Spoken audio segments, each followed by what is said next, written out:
રામ રામ મિત્રો. દરેક લોકો કંઈક ને કંઈક તમને સલાહ આપશે, સમજાવશે.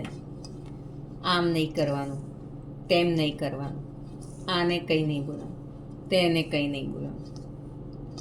આ બધું સંભાળવું પડે, સાચવવું પડે, સંબંધો સાચવવા પડે.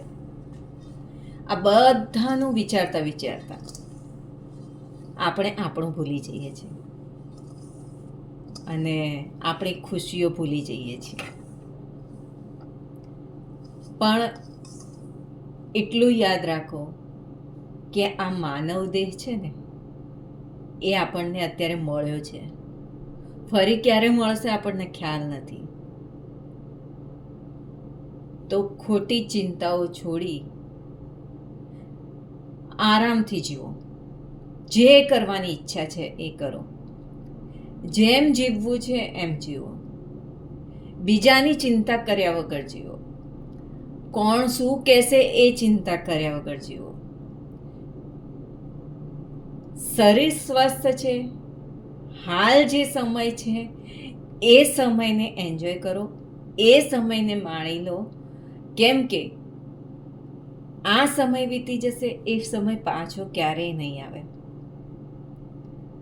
અને લોકોનું વિચારી, લોકોનું સાંભળી અને આપણો સમય એટલો બગાડીએ છીએ ને કે પછી આપણને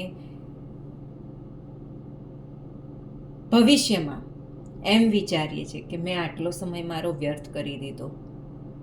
ઉંમર થઈ જાય છે ત્યારે આભાસ થાય છે આપણને કે મેં આટલો સમય બગાડી દીધો, મેં કંઈ જ ના કર્યું.